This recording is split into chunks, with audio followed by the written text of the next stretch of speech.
Good evening, everybody, and welcome to Squawk Talk on Socialist Telly for this week. And I am joined this week by three Green councillors from my neighbourhood, from the Wirral, just across the river from where I live in Liverpool.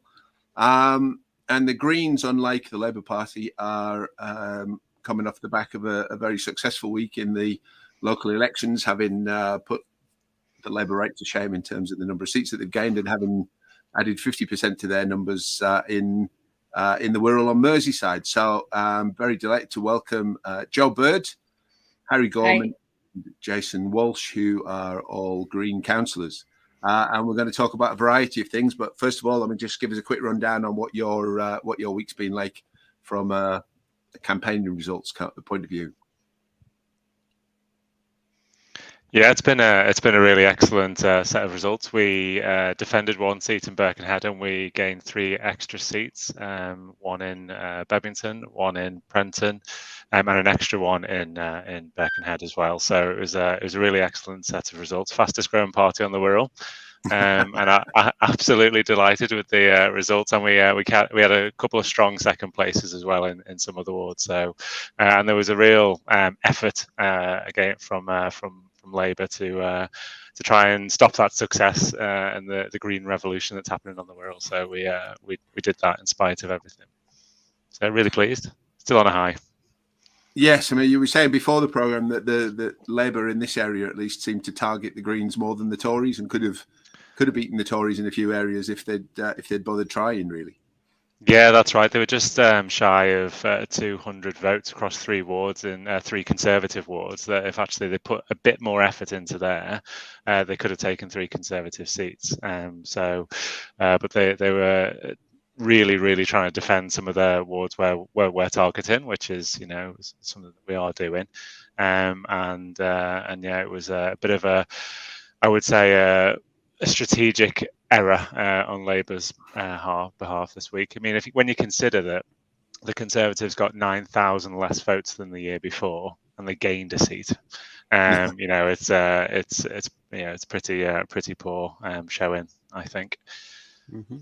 So much for competence, I guess. So what do you think it's about? What has it been across the country? Because I mean, the Greens and what was it? At least three other parties, it might have been more than that, did better than Labour in terms of their gains last week.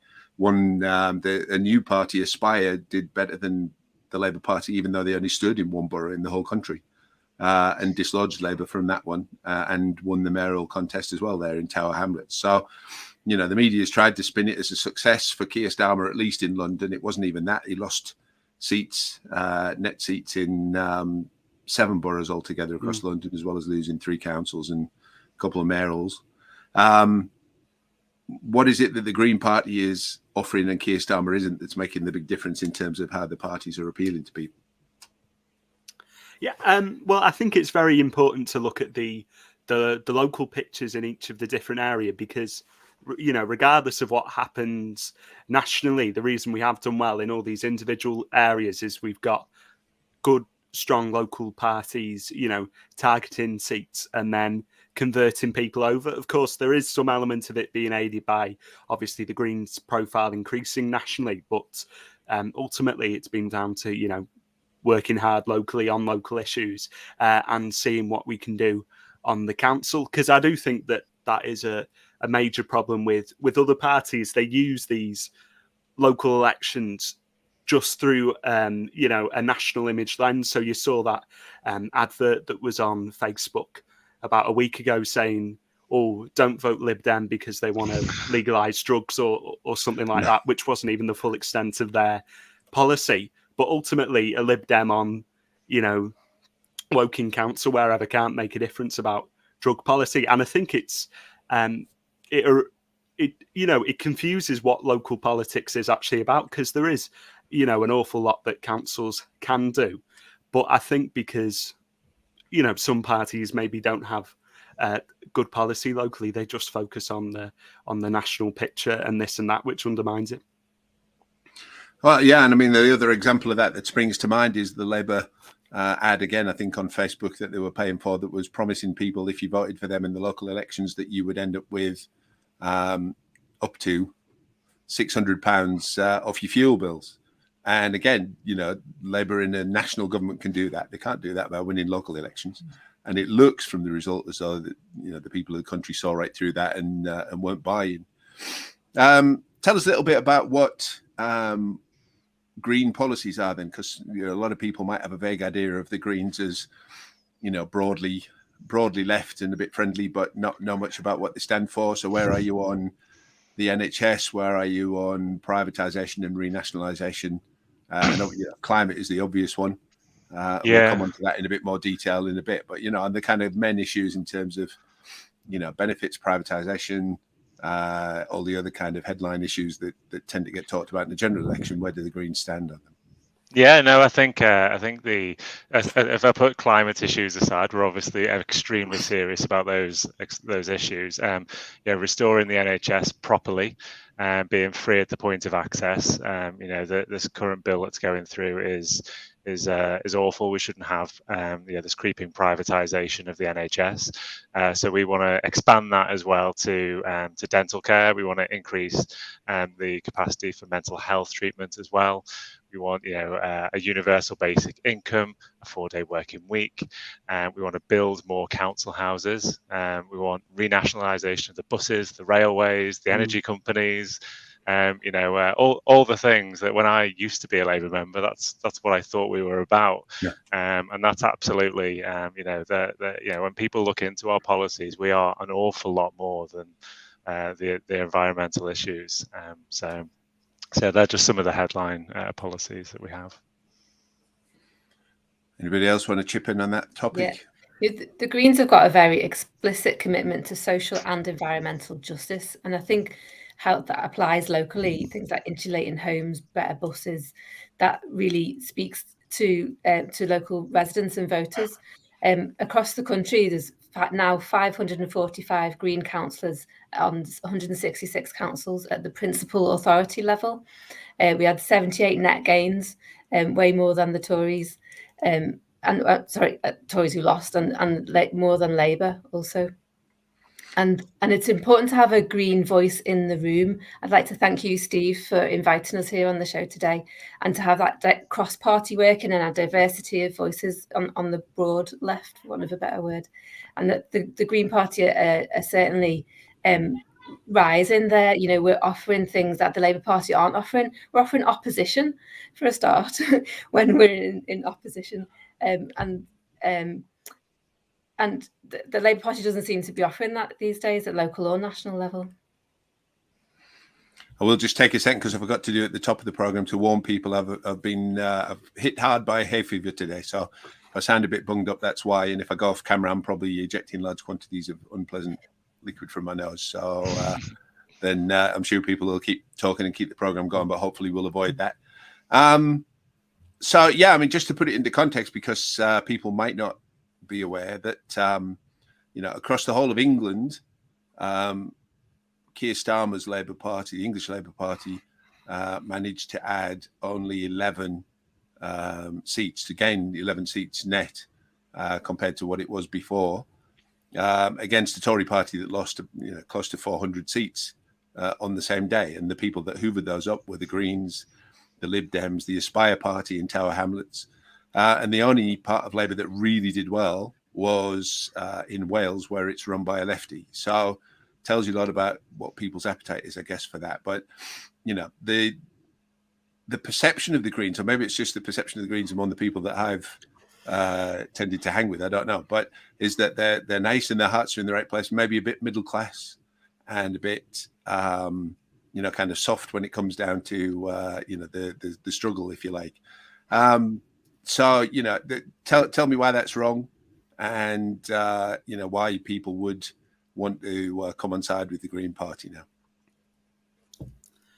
Well, obviously, everyone knows that, the Greens are environmentally centric, but that isn't the environment at the expense of everything else, because that's about being people centric as well, because what's good for, the planet is ultimately good for everyone else.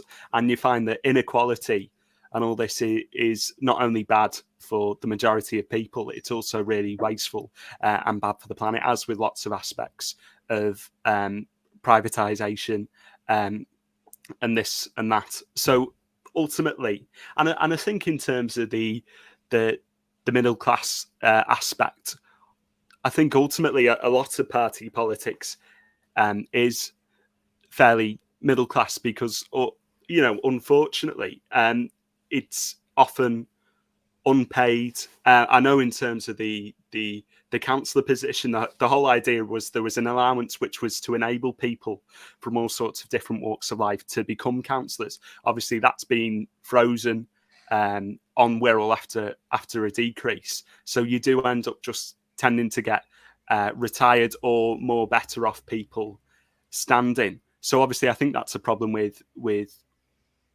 all politics, but ultimately, the Greens were not reliant on big donors.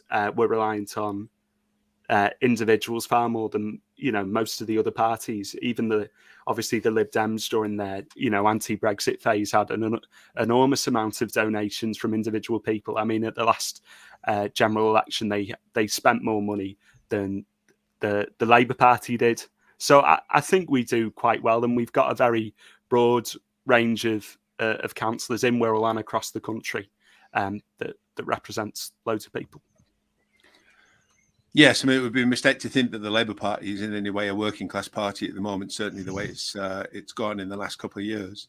But there have been specific attempts by Keir Starmer to make that even more the case, because their so-called kind of candidate training program or whatever and selections are all about, if you look what people have to sign up to, any kind of working class viewpoint, any willingness to speak your mind and be straight in what you say is going to be weeded out and not get anywhere near even getting selected, never mind actually winning a seat. So it's certainly not a criticism, I don't think, in that sense that that Labour can say they're not, they're exempt from. But I guess it's people are looking for something to be excited about. So what's exciting about the Greens, and how's it going to meet them where they are?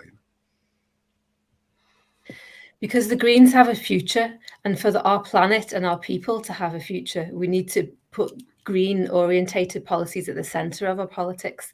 Capitalism can't feed people, it can't house people, it can't keep people warm, it can't make peace. All these things are driven by capitalism, driven by profit before people, and the Greens turn that around on its head. So it's people and environment before profit, and all the solutions have to have a green element in there as well as the people element, and that's what the Greens offer, is system change, not just better regulation or tinkering around the edges, but actually changing the system so it works for people and planet. I like that. I'm just at the moment, the link going across the bottom of the screen is Joe Bird's site.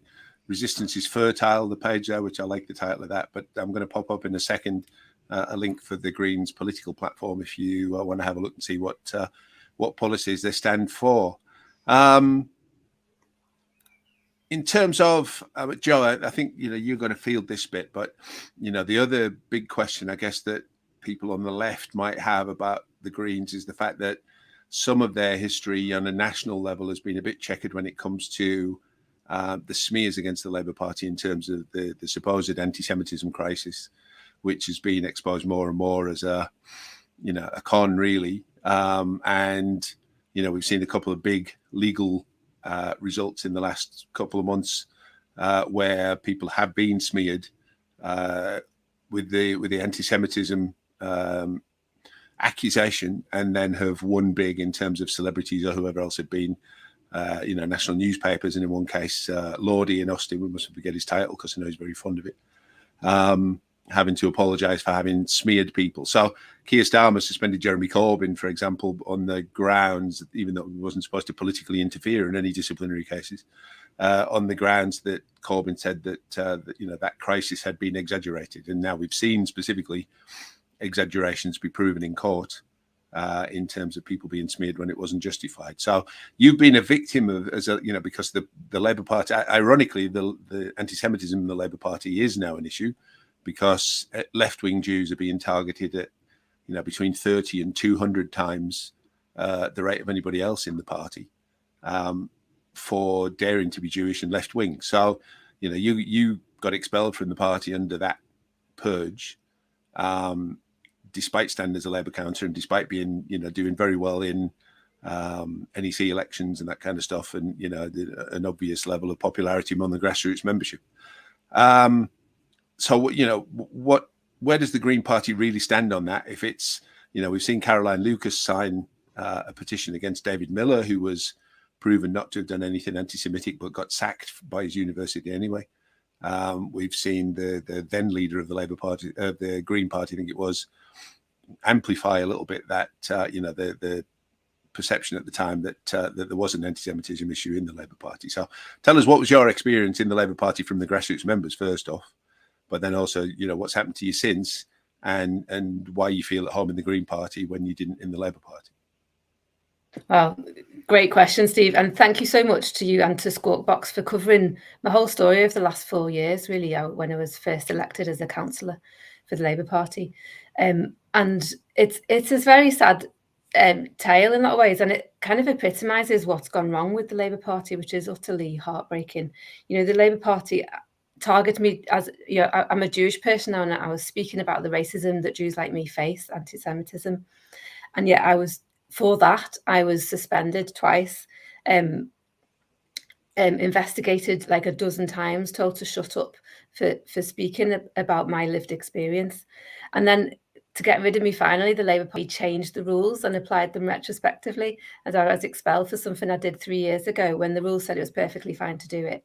And the Labour Party decided to expel me 5 months ago, and every day I still wake up saying, hooray, I'm so glad to be out of that hostile environment, an environment where you can't even talk about the key issues facing you or me and our communities.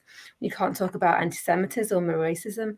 You can't talk about what the Human Rights Commission says or anything like that. And we have to have that freedom of speech to talk, although it's a very slippery slope to an authoritarian state. And we can see the Labour Party's support under Sir Keir Starmer for that kind of authoritarian state. And we need to keep resisting that. Jews like me are 31 times more likely to be facing disciplinary action under the Labour Party. And I absolutely did not want to go from one hostile environment to another one. So I looked very carefully at the Green Party before deciding to join it. They have a disciplinary process that is based on natural justice. They also, and it's just more human, for one, it's a smaller party, but also the policies and procedures are more human. So disagreements are de-escalated and they're talked about, and they're talked about the issues, not the person, rather than disagreements being escalated and then weaponized as political weapons. They have a good relationship with the Jewish Greens, a diverse group of Jewish people within the Green Party, myself included, and they have a policy to not offer a single position on the topics of anti-Semitism, Israel, Palestine, or Zionism, and instead seek to provide a range of opinions so people can make their own minds up that way. The Green Party has resources on anti-Semitism, including the IHRA definition, but also including the Jerusalem Declaration on Anti-Semitism and other sources of information and different philosophical and political approaches to the same issue, showing a really, and that kind of commitment to diversity and inclusion is very encouraging. And I've been warmly welcomed in the Green Party at all levels, all across the country. Cool. I mean, I'm curious, and this isn't a loaded question. I'm honestly don't know what the answer will be, but you mentioned the IHRA definition, which is the one that is promoted by the right wingers as the definition, even though it's a fairly small set of countries that's actually adopted it. And that contains a lot of stuff which is very easily then used to attack people as anti-Semitic for taking a political position against the actions of Israel, etc. And then you mentioned the Jerusalem Declaration, and from what I've seen of those two, they don't really go together. So how can the Green Party have both of those as its policy? I wouldn't say that they are its policy. The policy is to be against racism and anti-Semitism, like of all kinds, and all forms of discrimination. That's the code of conduct, which all members subscribe to as we join that, and that the party is open and welcome to all people who can accept that kind of code of conduct. It's not very difficult. the Green Party is relatively unique and while in actively having a policy for boycott, divestment and sanctions against the State of Israel due to its human rights abuses. And I would challenge other parties to say that, even if they have it, like, the Labour Party passed that similar kind of policy at its national conference, but the leadership almost instantly said, we're not going to follow the democratically agreed policy. And the Green Party does make policy through democratic means, one member, one vote, again, through its policy making processes. And so does Labour theoretically, but then the leadership just feels free to disregard that as soon as it's being made, essentially. So I'll just remind people you can participate. If you're watching on Facebook and on YouTube, you can participate in the show through the comments, whether that's just something you want to say or a question that you want to ask. And now we have had one slightly challenging comment come in here from Emma Whitby, who I think is based in this area as well. And she says, Greens are not socialist. I'll never forgive Caroline Lucas for joining in with the witch hunt. She could have backed Corbyn. I had a lot of respect for her before that. So, I mean, let's not, Caroline Lucas isn't here to defend herself, so we won't kind of piling on her on that, but let's, the Greens are not socialist, I think, is the bit that I'm most interested in. What, would you say that's wrong?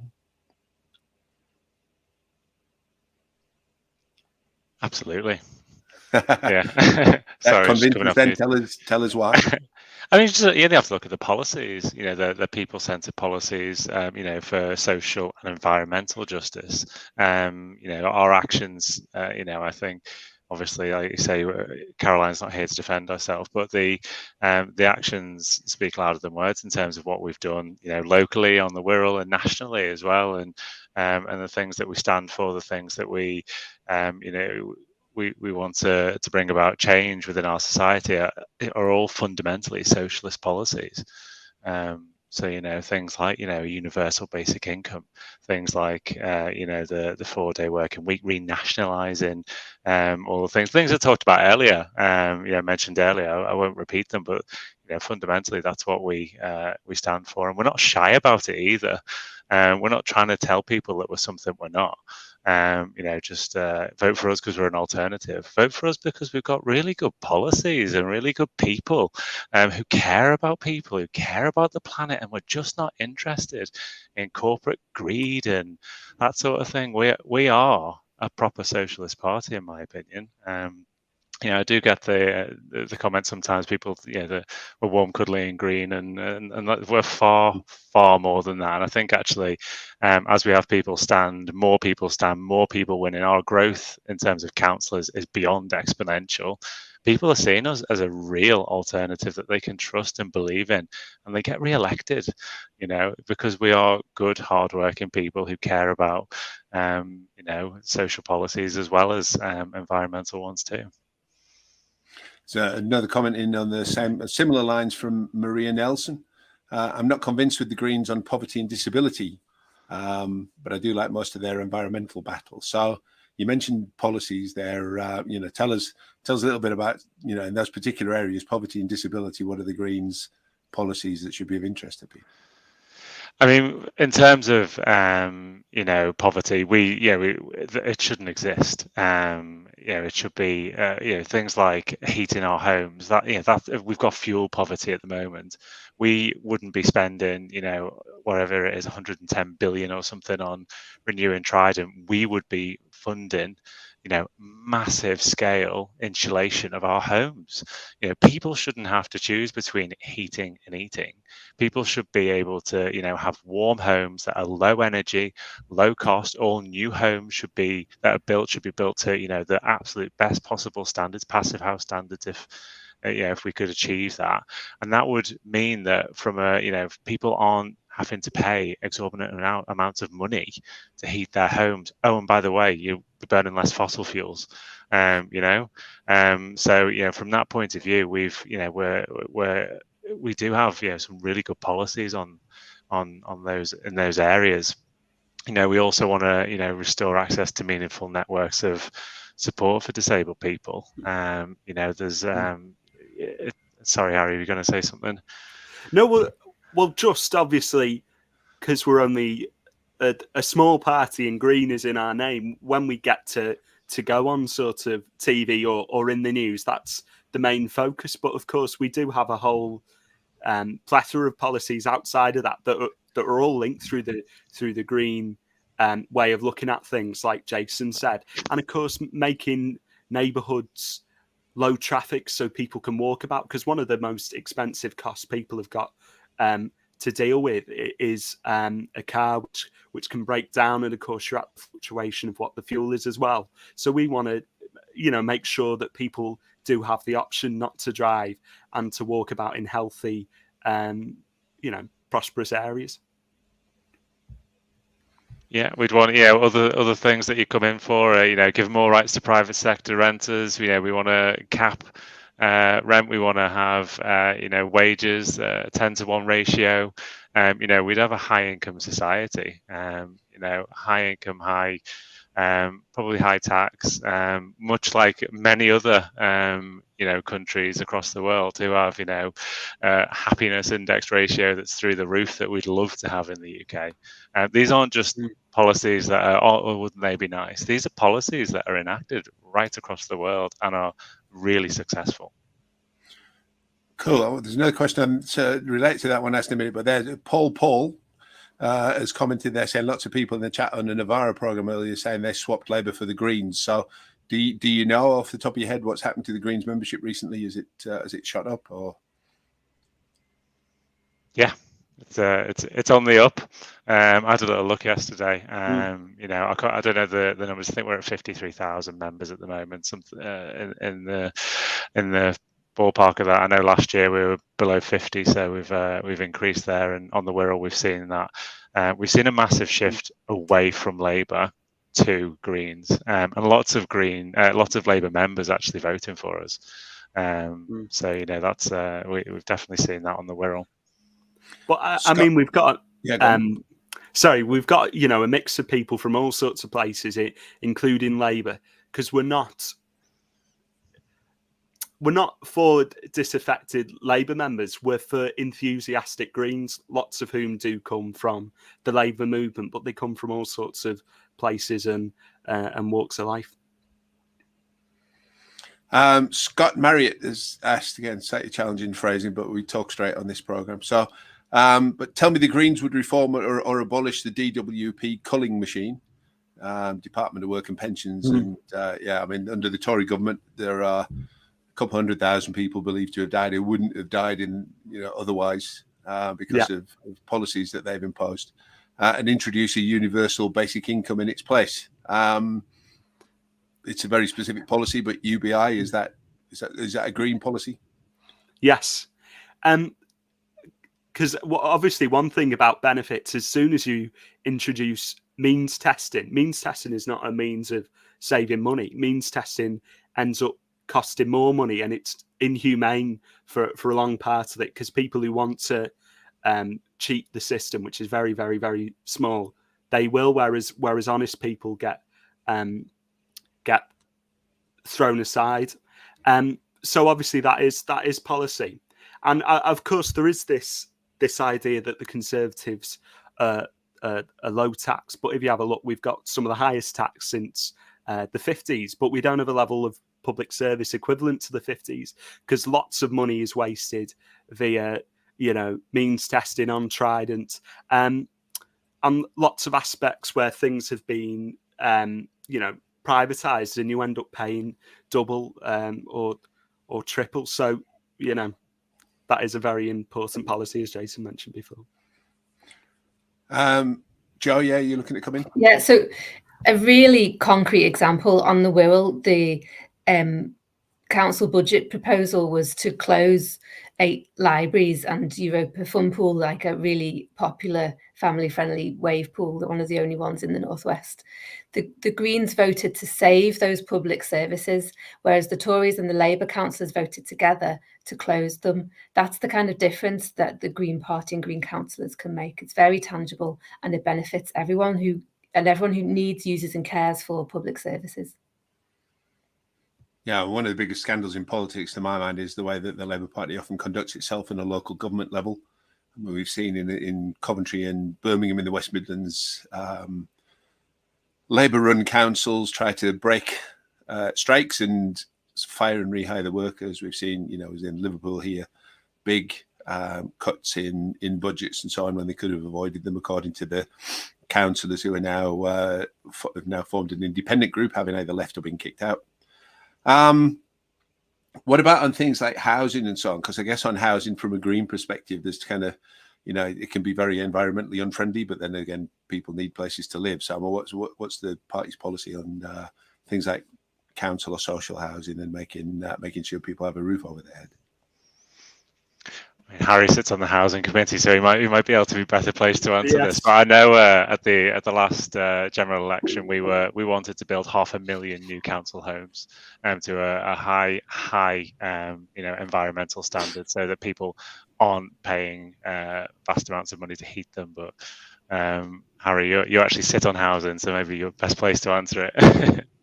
Well, obviously, social housing is very important, because not only are you free to build it to a good standard, because if you have a look at desirable places to live, you quite often find that council estates or former council estates, because they've all been sold off because of the way they were designed to be people-centric, they end up being very, very, desirable, and unfortunately they get too expensive for the people who were meant to live there to afford it. So I know this is something I really wanted to do on the housing committee, but there was a lot of pushback I felt, and the housing committee on Wirral is going, because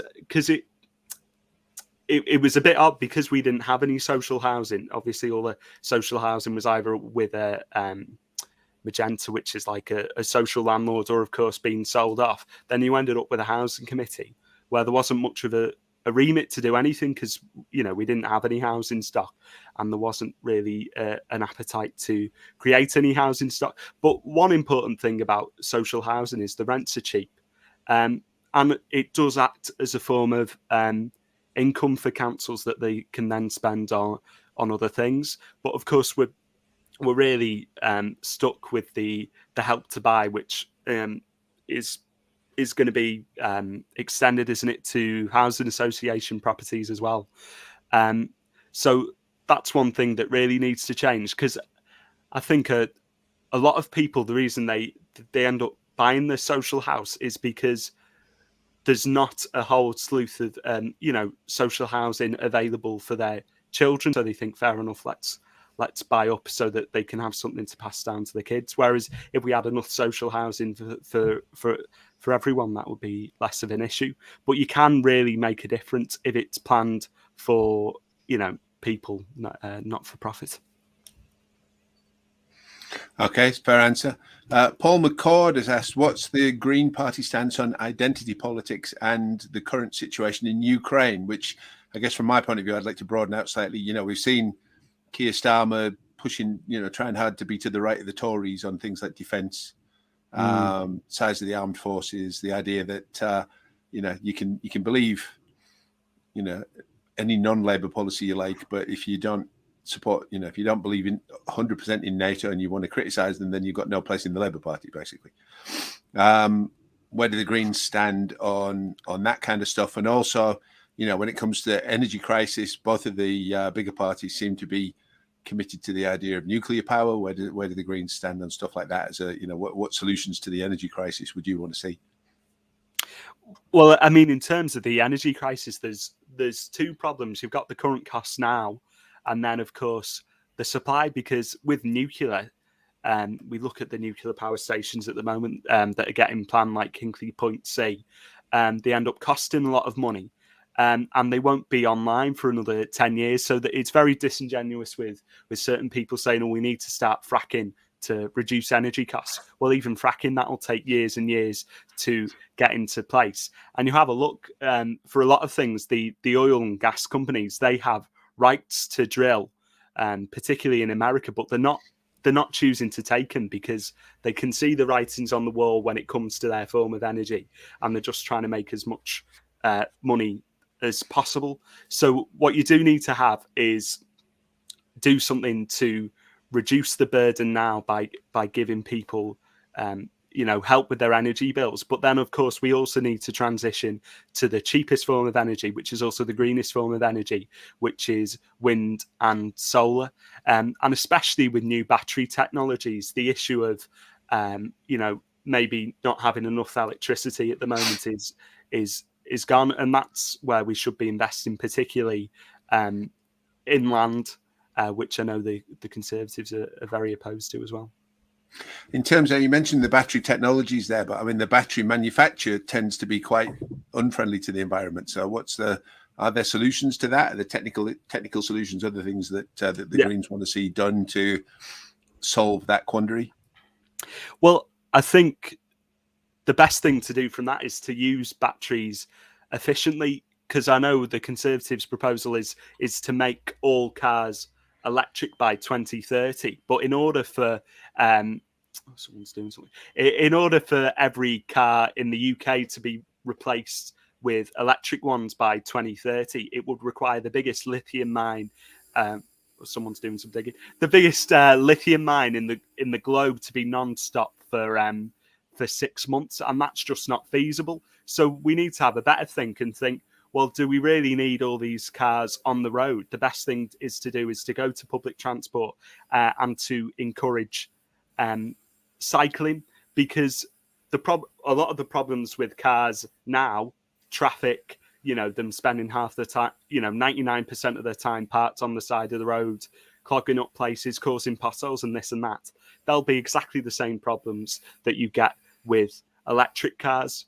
So in terms of batteries, what you've got to do is use them as their most efficient, which is as part of a wider energy network and with public transport being prioritised as well.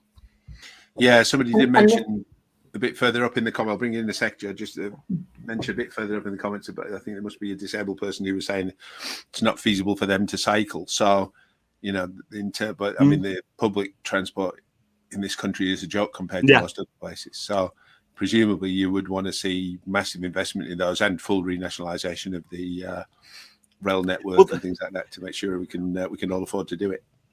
Well, that point about obviously certain disabled people not being able to not get around with the car is very important. And of course, if you provide more for cycling and public transport, it clears the roads of people who don't have a good reason to drive, which makes it quicker for them. And of course, there are lots of disabled people who can't use a car, and you find in areas where cycling is encouraged, they're able to get out more and be a lot more independent. You have a look in the Netherlands, and the over 65s are some of the most active cyclists, so it keeps people active and healthy for longer. So it's not a case of banning cars completely. It's a case of making sure that people who want to cycle can cycle, people who want to get the bus can get the bus, which actually improves it for those who do need to drive, like, for work or if they've got a disability. Joe, you were wanting to come in earlier on. What were you going to say? Spot on, Harry, there. And also this discussion about resources, lithium, petroleum, oil, it links directly to the war by Russia on Ukraine. And the Green Party is very clear. This needs to be the very last war that we fight for oil and gas. We need to invest massively in renewable energies, no new nuclear energy whatsoever, insulate everyone's homes, get people, get the renewables providing our energy. And we have got enough resources. We've got renewable resources as well as some of the resources that are limited. But the problem is the distribution of resources. And we need to be putting our people and planet before profit again, to distribute the resources that we have more fairly. Very good. I don't think you guys are necessarily going to be able to answer this, but I'm going to ask it because it tickled me and it's slightly mischievous. Mr. Crisps has asked, would the Greens welcome Jeremy Corbyn as an MP?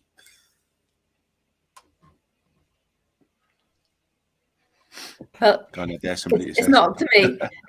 It's up to the Green Party members and the democratic process that would go through that.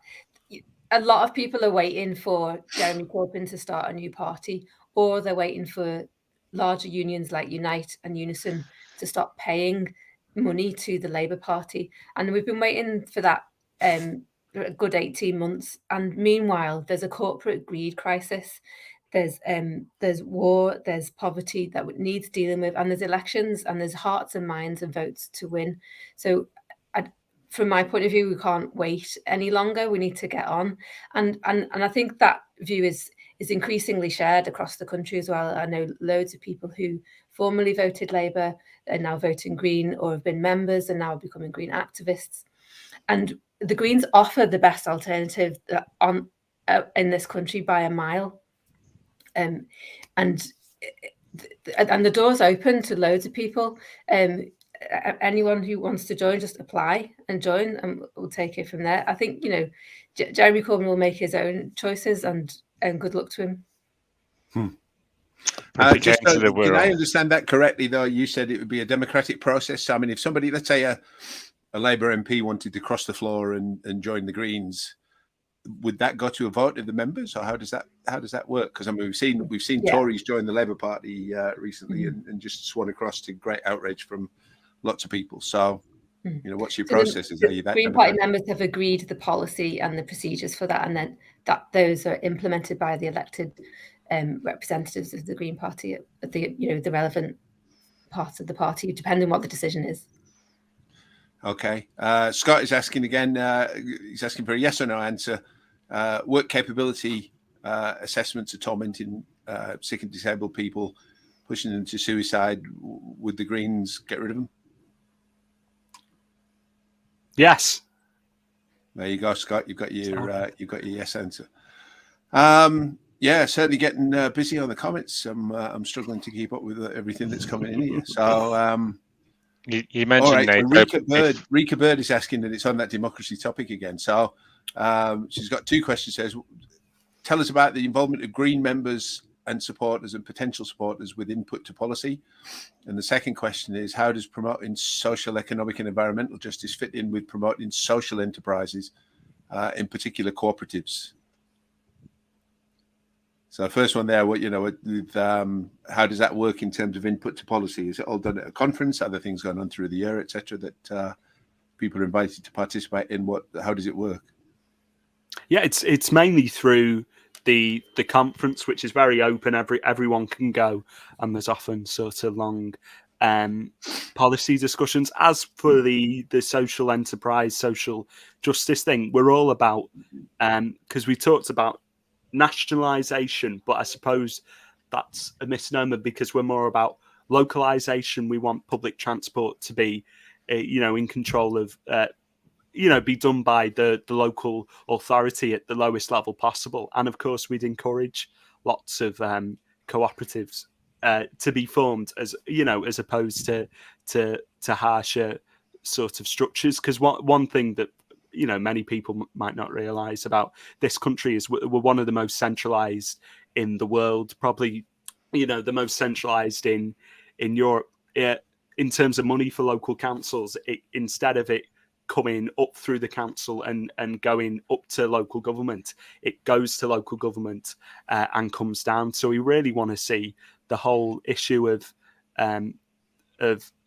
more devolution put on the table, so that everything's locally focused and locally managed as much as possible. Very good. We're getting quite a few questions coming in there now. Emma Whitby, do you commit to renationalisation of NHS, social care, energy, transport and water? And what is the Green policy on tuition fees and grants, etc.? Yes. Yes, or as Harry said, as Harry pointed out, it's localization rather than nationalization. We'd see that, with energy companies, with all of that sort of stuff. Renationalization, free at the point of entry for the NHS, expanding that, as I mentioned earlier. And yes, we would get rid of tuition fees as well. Because I think it's important.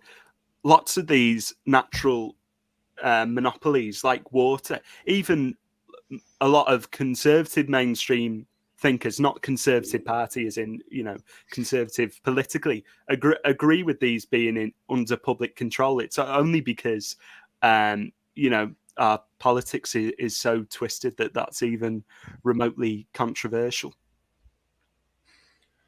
So next comment in there from Maria. Thank you, Maria. Maria also said, disabled can't cycle. It's a point come up again, but I think we covered it earlier on. Please stop this and improve public transport for the disabled. But I think it was pretty clear that improving public transport, certainly as far as the Greens are concerned, has to go hand in hand with other ways of getting cars off the road to make sure that people stay mobile, etc. Another one there from Paul Smith saying, Jeremy, please don't join the Green Party.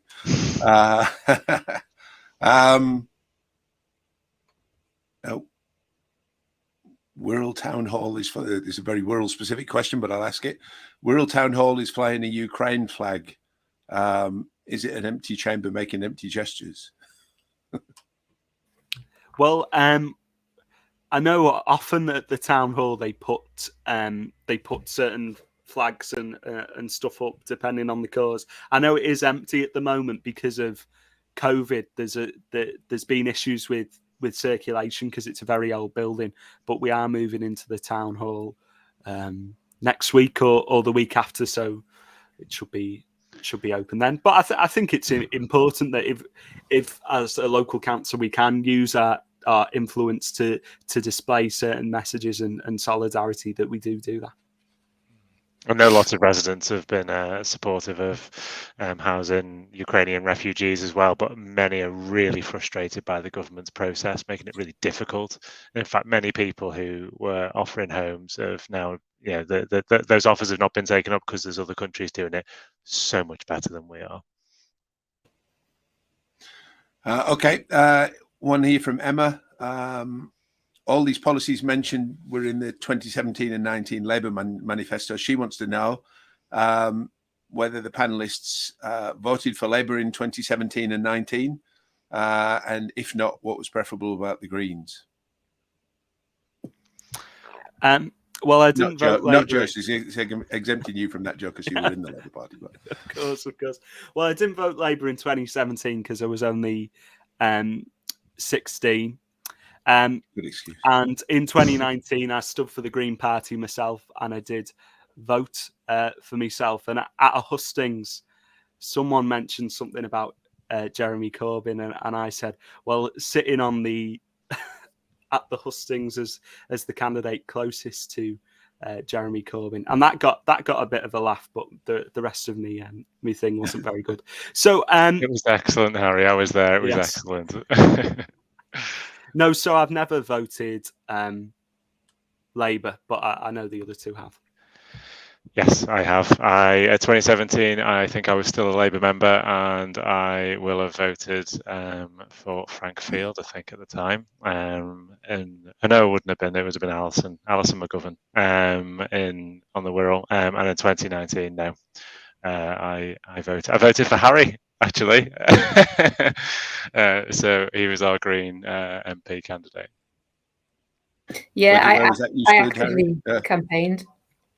So I actively campaigned for Labour in the general elections and the local elections on the basis of the manifesto, which, like you say, is the Green Party has some very similar and excellent policies, and the Labour Party no longer, very sadly.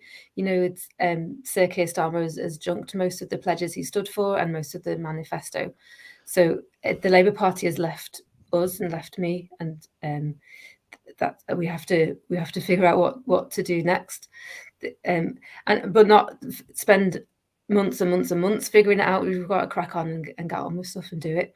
I think that just one thing I'd like to mention about the trade union link with the Labour Party, which is strong for the dozen trade unions who have affiliated and continue to pay their affiliation fees. There's many trade unions that don't affiliate to Labour. There's also in the Green Party the trade union network, and the more trade unionists that join the Green Party, from my point of view, the better. Somebody asked there in terms of NHS, saying if the Greens are committed to renationalising the NHS, etc., why don't we see them at the demonstrations for the NHS? I mean, I don't know. I have no personal knowledge whether the Greens participate in those, but it's a question that's been asked. I mean, do the Greens take part in that? And if not, why not? Yeah, they definitely do. The Green Party, yeah. The Green Party Roger. banner was loud and visible at the May Day celebration in Liverpool just a couple of weeks ago.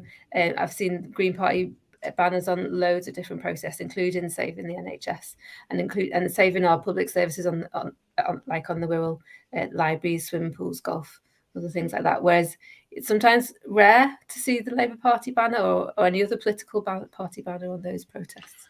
Yes, we certainly won't find many Labour MPs on NHS demonstrations these days, sadly. But we're coming in the last kind of 8 or 9 minutes of the show. So there's question there is, again, probably quite specific, but you guys might know more about this than me. Would the Greens encourage the new battery replacement cars from China, which are popular in Finland, etc.? I'm not sure what a battery replacement car is, but by all means, enlighten me and everybody else who's watching who doesn't know. Well, I'm not sure of that off the top of my head. No, I don't know either. Sorry. Yeah, I don't know what the battery replacement. I don't know. But Mr. Crisps, who asked that question, you've got a couple of minutes to quickly throw in and let us know what that is, so we can give a meaningful answer for it. But he also mentions and the ultra cheap, affordable electric vehicle cars, I presume EV cars from China. And there's a real rich bank of policies on the Green Party website, and the manifesto link is being displayed on the screen going past. There's all kinds of new developments where the party might not have policy as yet, but it'll have the principles and values to develop that policy going forward.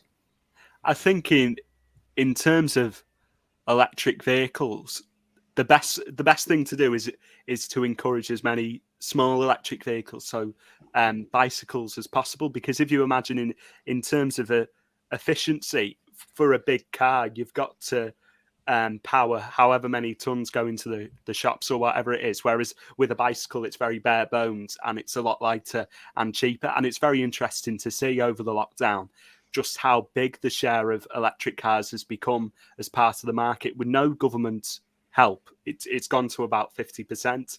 Whereas with the electric cars, all the incentives there's been for them, the share of the market is still very, very low. So I think that is probably the future. We're going to have more people using electric assisted bikes for sort of short and medium term journeys, and as a replacement for a second car or even a first car. Apparently, an electric replacement, a battery replacement vehicle is a car where you can switch the battery out in 5 minutes. So you don't have to sit waiting for hours while it charges up. You can just swap the battery over and get moving again. So he says they're apparently not being imported into this country, but they're very popular in Finland. I mean, all of these technologies are part of a solution, but electric cars aren't the answer to the problem. We need massive kind of investment into our public transport infrastructure, so that if you want to get somewhere, you can get somewhere, and it doesn't cost the earth. One of the reasons I joined the Greens was I was having to drive to Manchester to commute because I couldn't afford the train. That's not right. Why should that be the case? Liverpool to Manchester should be so quick, so simple, so straightforward, and it should be like that across the whole country. And it forces people to get a car. We're in an economy that forces people who need, to have a car, and you shouldn't have to. You should be able to walk to your shops to get your food. You should be able to, be within minutes, absolute minutes tops of a green space to go and have recreational activity that is good for you. But unfortunately, the way that we're designing, homes at the moment, Harry made a great point earlier about the former kind of council estates that we have. I've got a few in Bebington that are just absolutely breathtaking. I love walking through them because they were designed differently, and we should be designing things differently now so that we are not so ingrained into a car culture when we really are. And Harry's so right that the cars are just getting bigger and bigger. They don't need to be that big, it's part of the solution, but it is not the answer. Cool. We're in the last couple of minutes. So, Joe, I want to give you a chance just to tell us briefly about the film Anatomy of a Witch Hunt, because you feature prominently in that and were there speaking at the launch of the film in Liverpool week before last. Tell us very briefly about that and where people can find it. Yeah, Anatomy of a Witch Hunt is a great new film, a documentary about what happened within the Labour Party and the witch huntery that went on against people like myself and others.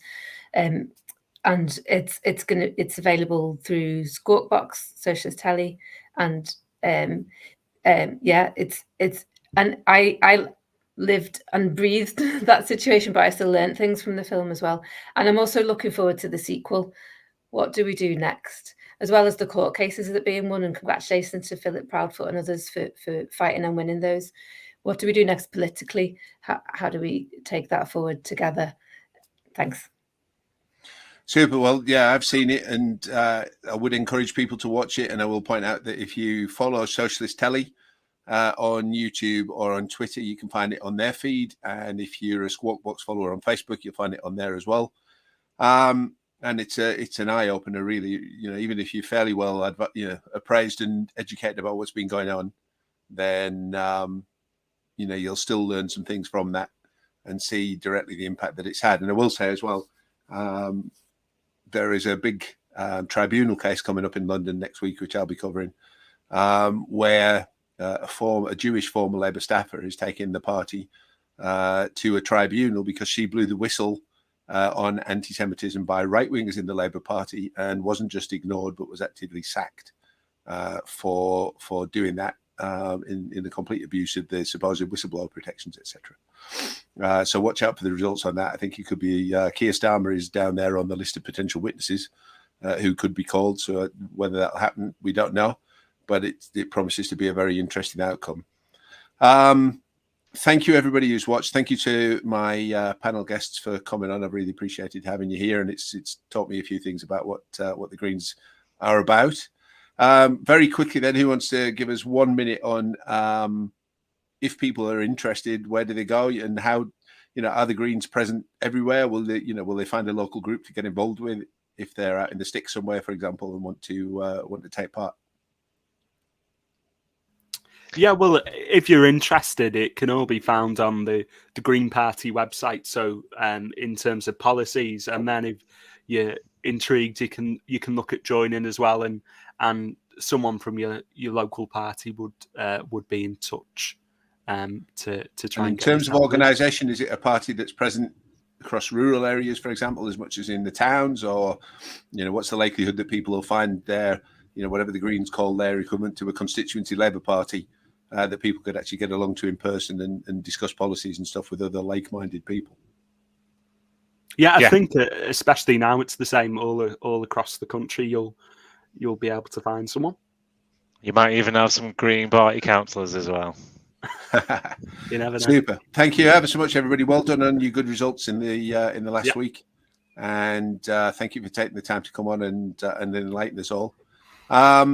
If you're watching this on catch up, again, thank you for that, and do make sure to share this and hit the whatever the version of subscribe is on your preferred social media channel to make sure that you keep up with the rest of the Socialist Telly output. Have a feeling it's going to be a busy couple of weeks on the channel. Thanks very much, everybody, and enjoy the rest of your week.